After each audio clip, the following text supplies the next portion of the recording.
Perkenalkan, nama saya Hadisini Krisna dengan nomor NIM 19190061. Pada video kali ini saya ditugaskan untuk membahas tentang 3 topik.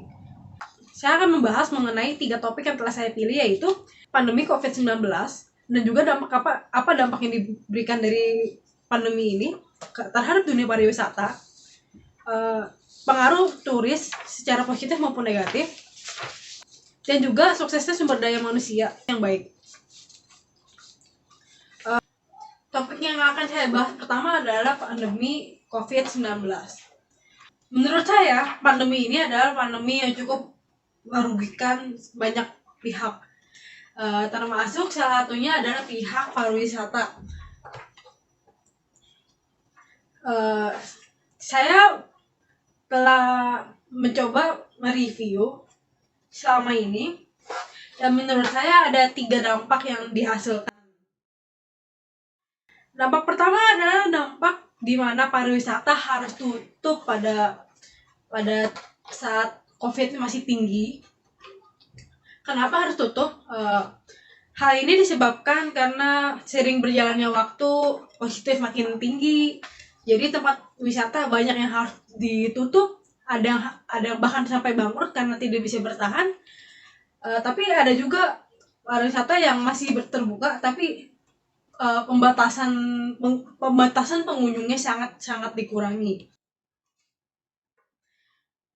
Dampak ini saya sebut sebagai dampak dampak harus tutupnya atau berkurangnya pengunjung objek wisata untuk mencegah rantai penyebaran COVID-19. Ini COVID-19 memanglah pandemi yang cukup merugikan banyak pihak. Untuk objek wisata itu banyak banget yang harus tutup. Dampak ini memberikan banyak sekali dampak negatif karena suatu destinasi wisata harus berhenti operasionalnya secara sekaligus, membuat kalau misalnya operasional suatu objek itu bila berhenti, berarti tidak akan ada pemasukan, tidak akan ada pemeliharaan tentang objek wisata itu. Kalaupun ada, itu juga termasuk budget yang sudah tersimpan sebelum pandemi ini. Karena itu pandemi ini sangatlah berdampak negatif pada dunia objek wisata. Pemilik destinasi wisata harus berkorban banyak mengenai apa yang mereka punya. Apalagi kalau misalnya objek wisata mereka ada objek wisata yang besar. Biasanya objek wisata itu harus terpaksa dihentikan atau tetap dijalankan dengan catatan pengunjungnya harus dikurangi beberapa persen. Dan jadi sehingga pengeluaran budget dari pemilik objek wisata itu kan jadi sangat banyak karena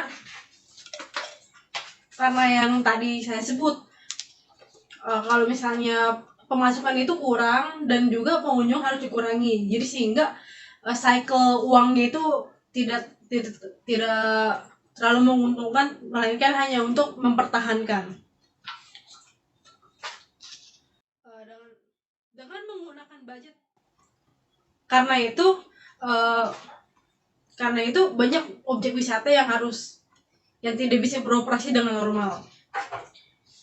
Entah mungkin yang tadinya 24 jam akan berkurang jadi sekitar jam 10 harus tutup. Jadi objek wisatanya enggak sampai 24 jam lagi seperti dulu. Dan banyak lagi hal lainnya. Dampak kedua yang saya bawa, lambatnya perkembangan pariwisata. Hal ini sangat kelihatan sekali karena banyaknya tertunainya proyek akibat kurangnya sumber daya manusia, akibat kurangnya tenaga kerja, pembatasan tenaga kerja. Karena hal itu, jadi banyak sekali yang harus dikerjakan, yang harus dipulangkan. Jadi sehingga perkembangan di dunia pariwisata itu sangat lambat. Bahkan mungkin ada yang tidak berkembang sama sekali karena karena pada masa ini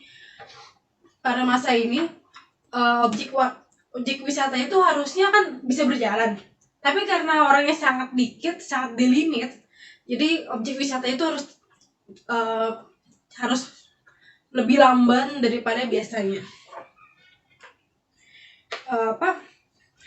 Meski tujuannya adalah hal positif, tapi banyak sekali orang-orang yang kehilangan pekerjaan karena dampak ini.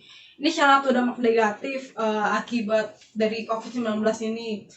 Kurangnya tenaga kerja yang menyebabkan lambatnya pariwisata berkembang. Yang terdampak lambatnya juga sangat banyak. Para pekerja harus dipulangkan. Banyak turis yang tadinya rencana ingin jalan-jalan akhirnya nggak jadi karena adanya pandemi COVID-19 ini. Tapi semua ini dilakukan untuk mengurangi dampak COVID-19, dan ini pun menurut saya masih tidak terlalu efektif karena sangat disayangkan banyak orang-orang yang masih suka jalan-jalan, masih bebal, yang tidak menggunakan masker kemana-mana sehingga mereka lebih mudah terpapar COVID-19. Tapi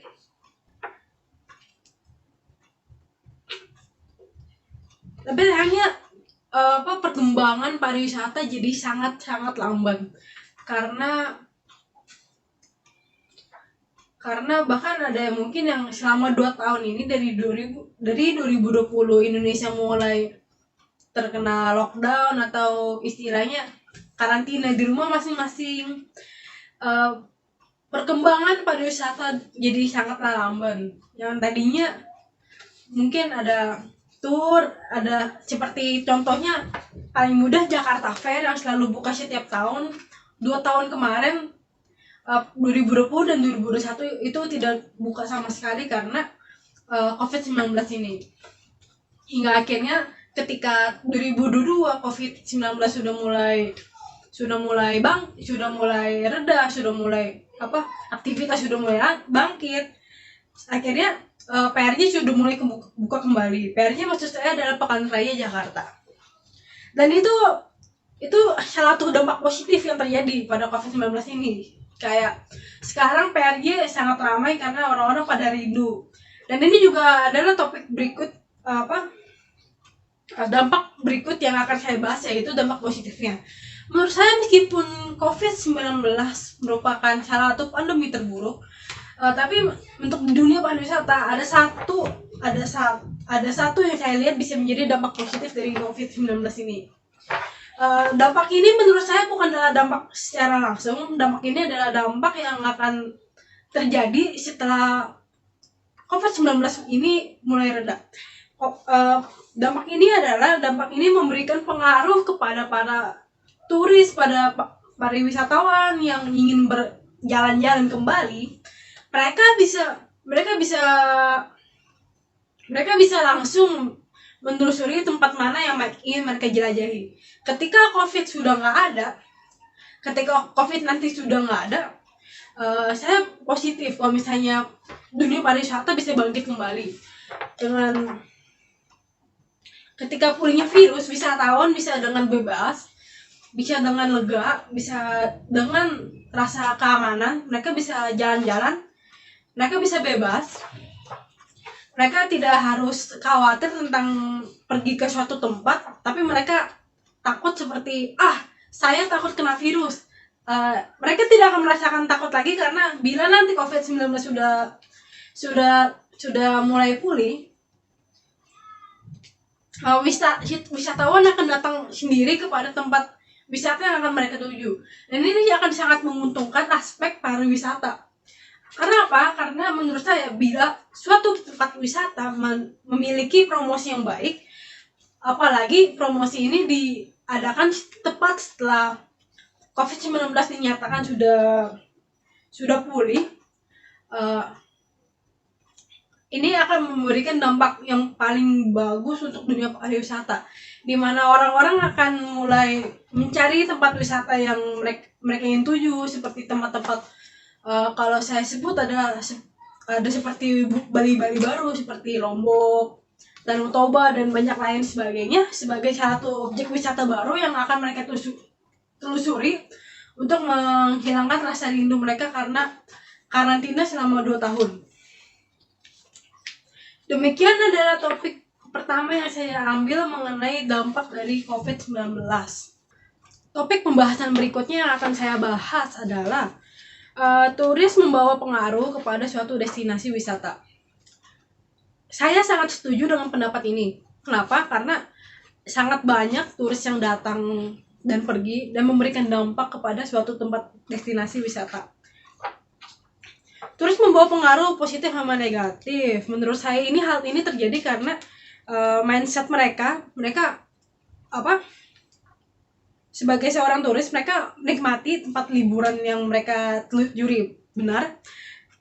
Ini kenapa kalau misalnya mereka secara mindset masih cuman kayak saya cuman liburan di sini, saya juga ingin melakukan apa yang biasa saya lakukan, tapi itu yang biasa saya lakukan itu berarti adalah kebiasaan.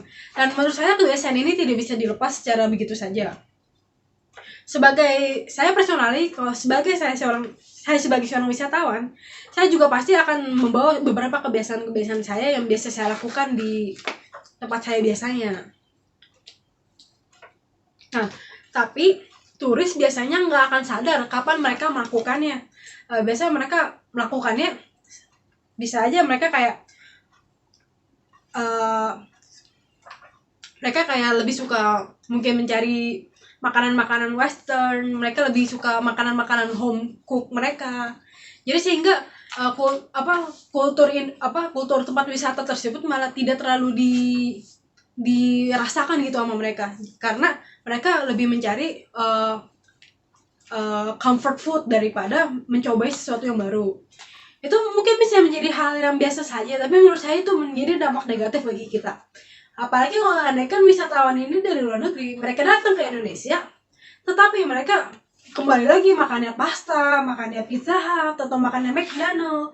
Itu ada chain-chain makanan yang sudah internasional, dan makanan itu juga mudah ditemukan di mana-mana. Daripada mereka datang ke restoran seperti demikian, menurut saya lebih baik mereka itu mencari makanan seperti restoran Padang, warung bakso, warung Indomie. Meskipun terdengar seperti kurang, tapi itu salah satu dampak yang bisa kita berikan dengan memperkenalkan kultur kita kepada mereka. Mereka bisa lebih mengetahui mengenai kultur makanan kita yang memiliki begitu banyak rempah, begitu banyak rasa, begitu banyak varian. Apalagi kalau misalnya mereka datang ke ibu kota. Mereka datang ke ibu kota itu bisa memberikan beberapa dampak positif untuk ekonomi. Itu cukup besar menurut saya, karena di Indonesia, di Jakarta, bila mereka datang berlibur ke Jakarta, banyak fasilitas yang bisa mereka nikmati, seperti naik Gojek. Itu akan membantu perekonomian mereka tukang Gojek. Bisa juga turis ini datang ke museum, dan mereka bisa mengenali sejarah Indonesia, mereka bisa mempelajari mengenai fosil-fosil yang ada di Indonesia, dan banyak lagi sebagainya. Tapi bila misalnya kita menemukan wisatawan yang bertujuan mengetahui tentang ilmu pengetahuan, biasanya mereka itu cenderung lebih tidak terlalu menguntungkan perekonomian. Tapi menurut saya itu sudah cukup baik, karena secara kultur kita bisa memperkenalkan kultur kita kepada mereka. Nah, turis itu biasanya memberikan positif atau negatif itu tidak mengenal umur. Bisa aja anak kecil atau orang tua yang memberikan kultur yang berbeda, sehingga memberikan dampak yang berbeda kepada tempat destinasi tersebut. Seperti contohnya mungkin seorang turis yang sudah dewasa, sudah memiliki penghasilan yang cukup besar, mereka bisa memberikan tips kepada orang-orang lokal yang melayani mereka dengan baik. Nah, hal ini bisa sangat membantu perekonomian. Apalagi mereka yang mendapatkan bonus akan bisa merasa lebih bersyukur akan apa yang mereka dapatkan dan apa yang telah mereka lakukan. Nah, dampak ini, tapi begitu juga sebaliknya, bila anekan yang datang ke suatu tempat wisata itu adalah orang yang berkecukupan, yang masih penghasilannya hanya kisaran cukup, mereka mungkin tidak akan terlalu memberikan tips terlalu banyak.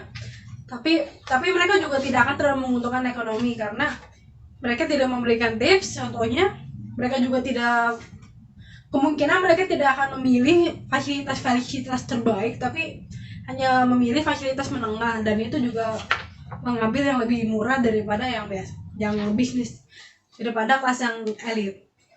Nah, turis juga dapat membawa pengaruh positif kepada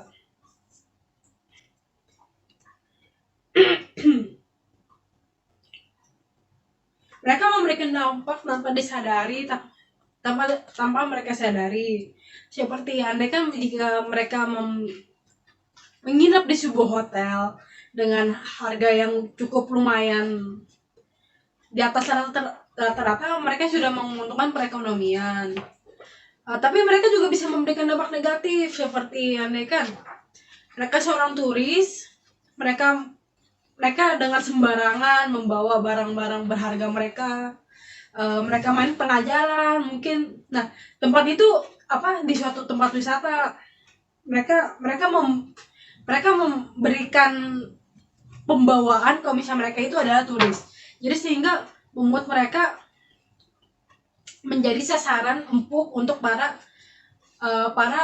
pencuri yang ada di lokal. Ini memang adalah dampak negatif yang bisa terjadi karena suatu tempat wisata destinasi bila sudah dipenuhi oleh turis, biasanya menjadi sasaran empuk oleh para copet atau para pencuri seperti demikian. Sebab itu hal ini emang agak sedikit sulit untuk dicegah karena memang siklusnya terlihat banyak orang seperti orang luar negeri datang ke Indonesia seakan kayak mereka tuh orang kaya, mereka punya uang, terus mereka pengen liburan, terus mereka kayak show off gitu kalau mereka lagi liburan gitu. Nah, itu biasanya bisa mendatangkan hal negatif seperti yang tadi saya sebut tadi.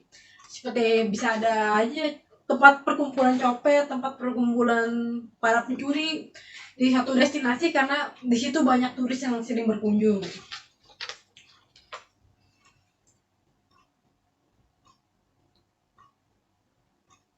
Tapi mereka juga bisa ada lagi dampak lain yang bisa mereka berikan. Dampak positif seperti mereka menggunakan kendaraan transportasi yang cukup mewah karena mereka berlibur dengan ramai-ramai. Jadi mereka menyewa mobil untuk keliling-keliling tempat wisata tersebut. Tapi dampak negatifnya adalah mereka yang lebih memilih untuk menggunakan kendaraan lokal. Jadi sehingga pemasukan ekonomi masih kurang. Kalau misalnya dari aspek usia, tadi ada usia yang saya sebut udah memiliki kecukupan, tapi ada juga kadang-kadang ini hal-hal sepele tapi tidak kita perhatikan. Seorang turis anak kecil, biasanya bila mereka datang ke keluarga, biasa kan ada membawa anak kecil untuk jalan-jalan. Tapi kadang-kadang anak kecil itu mainnya itu terlalu kasar sehingga dapat merusak fasilitas yang ada. Hal itu memang hal kecil, tapi kadang-kadang orang-orang tidak terlalu kadang-kadang saya merasa orang-orang banyak menyepelekan anak kecil. Karena anak kecil itu sangat rawan, apalagi bila ditinggal sembarangan, mereka bisa saja merusak fasilitas umum.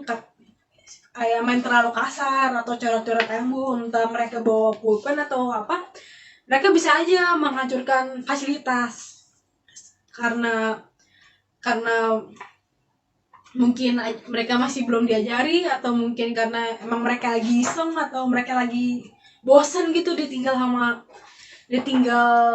beli tiket atau apapun. Karena itu ini juga salah satu dampak negatif daripada turis, daripada dampak yang dibawa dari turis.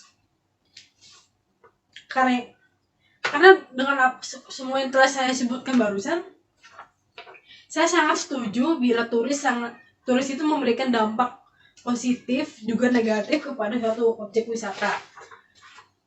Seperti yang tadi saya sebutkan, ada orang berkecukupan, ada juga orang yang memiliki uang penghasilan lebih sehingga bisa memberikan sesuatu yang lebih kepada orang lain. Bisa juga anak kecil, mereka yang masih di bawah umur tapi dibawa jalan-jalan oleh orang tuanya. Ada juga turis yang menurut saya turis yang dengan tujuan bisnis. Meskipun mereka dengan tujuan bisnis, tapi mereka bisa saja datang ke suatu negara dan memiliki dan mereka bisa sedikit touring di tempat di mana mereka melakukan bisnis seperti itu.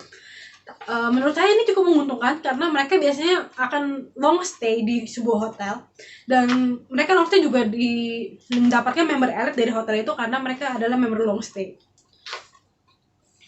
Dan seperti yang saya contohkan tadi adalah bagaimana seorang turis bisa memberikan tips kepada seseorang di mana bila seseorang itu bekerja dengan baik. Ini berhubungan dengan topik ketiga yang saya pilih. Topik ketiga yang saya pilih adalah bagaimana sumber daya manusia sangat berpengaruh di dunia pariwisata. Suksesnya sebuah pariwisata di destinasi tersebut adalah dengan memiliki sumber daya manusia yang bagus. Dan tanpa sumber daya manusia yang bagus, maka pariwisata di destinasi tersebut akan jatuh. Setujukah saya? Saya sangat setuju dengan hal ini. Sumber daya manusia sendiri adalah seorang individual yang bekerja sebagai penggerak organisasi di suatu organisasi tertentu. Dan ini yang saya akan lebih menspesifikasi di dunia pariwisata. Kenapa? Dunia pariwisata memerlukan sumber daya manusia dengan standar yang tinggi. Standar yang tinggi itu maksudnya apa? Memiliki attitude, mereka memiliki skill, mereka dengan setelah pandemi COVID-19 mereka harus memiliki hygiene yang bagus. Mereka juga harus dapat memiliki mindset yang bisa berkembang. Jadi mereka itu harus memiliki mindset yang bisa berkembang. Itu seperti kayak aku bisa belajar lebih banyak lagi kalau misalnya aku bekerja di tempat seperti itu. Nggak seperti kayak aku datang tapi aku udah bisa semuanya, jadi aku nggak perlu belajar lagi. Itu bukanlah mindset yang diperlukan di dunia pariwisata. Di pariwisata kita memerlukan mindset yang bisa berkembang. Oleh sebab itu, mindset yang dapat berkembang itu salah satu mindset yang harus diterapkan mulai dari dini hari. Nah, seiring berjalannya waktu, SDM diperlukan pada saat suatu organisasi mulai terbuka atau mungkin suatu tempat wisata baru mulai dibuka. Biasa seperti hotel-hotel atau tempat wisata itu akan merekrut banyak sekali orang, dan mereka akan memiliki HRD. Dan HRD ini mereka akan mengecek seperti latar belakang mereka, skill mereka, apa yang bisa mereka lakukan. Kalau di hotel, di back-end kitchen mereka mungkin ada test food. Kalau mungkin mereka ada ditanya-tanyakan mengenai teori apa yang mereka pelajari selama mereka di sekolah, dan banyak lagi hal lainnya. Nah, SDM dapat memberikan dampak yang positif kepada tamu-tamu, apalagi kalau misalnya sumber daya manusia yang diterima oleh suatu tempat wisata itu adalah sumber daya manusia yang sangat positif. Maksud saya positif ini adalah bagaimana dia bagaimana dia melayani tamunya dengan baik, bagaimana caranya dia berkembang di suatu bidang yang ia pelajari, di bidang yang ia kerjakan. Ia bisa berkembang secara perlahan, meskipun perlahan lebih baik menerima mereka yang ingin berkembang daripada mereka yang keras kepala tidak ingin berkembang. Nah, sumber daya manusia ini sangatlah apa ya disebutnya, sangat fragile, sangat mudah menjadi apa ya. Sumber daya manusia adalah hal yang paling kritis di suatu tempat, suatu organisasi. Untuk di dunia pariwisata, sumber daya manusia yang dipilih harus sesuai dengan bidangnya masing-masing. Karena ini saya menekankan bagian skill seperti public speaking itu akan sangat berguna di tempat pariwisata, di mana tempat pariwisata tersebut memerlukan orang secara langsung untuk berinteraksi dengan tempat wisata. Seperti contohnya seorang tour guide yang membawa tamu-tamunya untuk di guide sepanjang kota. Itu akan sangat diperlukan dengan skill public speakingnya, agar mereka ketika bicara tidak tersendat-sendat, mereka tidak kaku, agar mereka bisa mengembangkan ilmu apa yang mereka dapat, lalu mengembangkannya. Setelah mengembangkannya, mereka bisa menceritakannya kepada semua tamu-tamu yang mereka bawa sebagai tour guide. Dan bila suatu sumber daya manusia adalah sumber daya manusia yang positif, mereka itu positif juga bisa. Mereka ini melayani tamu dengan senang hati, dengan senyum, dengan senang. Mereka itu bisa mendapatkan nilai poin plus. Kenapa? Karena saya secara personal memberikan contoh biar lebih mudah. Kalau misalnya saya pergi ke suatu hotel, lalu di hotel ini pelayanannya sangat ramah, pelayannya senyum, terus mereka juga pembawaannya santai, terus juga sopan, formal juga, dan kita juga merasa kayak kita nyaman dilayani sama mereka. Saya secara personal saya akan kembali lagi ke tempat itu untuk merasakan pelayanannya kembali. Dan itu juga salah contohnya sebagai kenapa SDM sangatlah penting. Kalau misalnya kita datang ke suatu restoran dengan pelayanan yang bintang 5, restorannya juga harganya lumayan, kita pasti akan kembali ke restoran itu karena pelayanannya bagus, makanannya enak. Tetapi itu berarti sumber daya manusia yang diambil dari restoran itu adalah sumber daya manusia yang cukup sudah terlatih public speakingnya, mereka sudah terlatih pelayanannya, sudah terlatih masaknya. Jadi sehingga semua yang dikeluarkan dari hotel itu adalah hal yang worth it untuk kita kembali lagi ke tempat itu. Sedangkan itu ada contoh positifnya. Ini menurut saya ini adalah contoh negatif yang paling mudah ditemukan. Pelayan datang kita datang ke restoran, lalu pelayannya tidak datang, tapi nunggu kita manggil pelayannya. Itu udah suatu nilai minus, di mana pelayannya tidak terlalu peka atau inisiatifnya kurang. Pelayanan juga masih kasar, kayak masih menu masih nggak hafal gitu. Nah, menurut saya itu juga menjadi nilai minus, karena sumber daya manusia yang dipilih ini adalah mereka kasar, mereka kurang pelayanan, mereka kurang interaksi dengan tamu, inisiatifnya masih kurang. Kayak kalau misalnya minuman tamu habis tapi nggak diisi ulang. Dan itu menurut saya itu menjadi hal yang cukup negatif untuk di suatu tempat destinasi pariwisata. Nah, kenapa saya bilang kalau misalnya hal ini ada fragile atau hal yang kritis kalau misalnya ini, karena seiring berjalannya waktu, seiring berjalannya teknologi, menurut saya Google adalah salah satu aspek kenapa tamu ingin datang ke tempat wisata itu. Kenapa? Karena banyak sekali sekarang yang memberikan review di Google, sehingga orang-orang akan mengecek review terlebih dahulu sebelum ke website tempat wisata tersebut. Biasanya mereka akan mengecek Google seperti review terbaru, kayak apakah tempat wisata ini layak untuk dikunjungi, apakah worth it untuk dikunjungi, apakah tempat ini fasilitasnya lengkap, atau bagaimana dengan pelayanannya. Bila kita ke restoran, contoh pertama yang saya sebutkan tadi, bila kita melihat di Google terus reviewnya bagus, reviewnya kayak restoran ini pelayanannya bagus banget, saya puas dengan pelayanannya, saya puas dengan makanannya. Secara otomatis orang-orang melihat review ini merasa kayak restoran ini bagus, saya mau ke sana, saya mau merasa dilayanin dengan seperti review yang disebutkan. Dan itu juga sebaliknya kepada sumber daya manusia yang kurang baik, yang negatif. Kenapa? Mereka bisa aja kayak mereka tulis di review di Google review mereka seperti pelayanannya kurang, saya pesan makanan ini yang datang itu makanannya kurang enak, makanannya kurang matang, dan itu kan secara nggak langsung memberikan gambaran buruk kepada citra organisasi tersebut, benar. Sebab oleh karena itu sumber daya manusia itu sangatlah penting, skill harus sangat diperhatikan,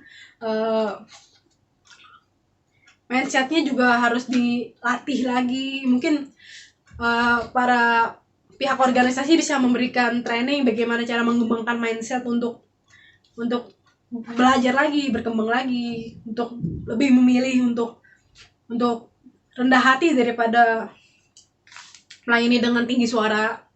Itu akan sangat berpengaruh. Kenapa saya menyinggung Google? Karena menurut saya Google itu menjadi ujung tombak suatu perusahaan, suatu organisasi, suatu tempat wisata. Karena seperti yang saya sebut tadi, teknologi sudah semakin berkembang, orang-orang kemungkinan besar akan lebih memilih untuk melihat di Google daripada ke websitenya langsung. Tapi bila memang demikian, sumber daya manusia itu di suatu destinasi sangatlah memerlukan sumber daya manusia yang baik. Terlebih lagi mereka yang terlatih di bidang masing-masing. Karena di dunia industri langsung tidak akan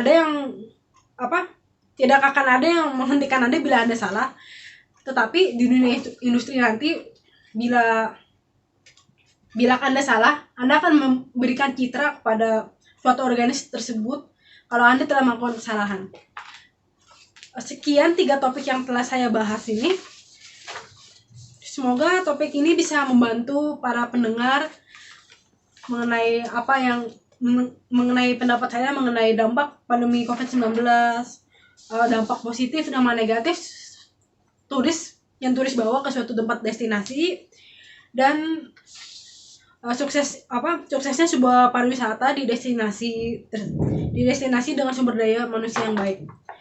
Saya Hani Cindy Krishna mengundurkan diri. Terima kasih telah mendengarkan.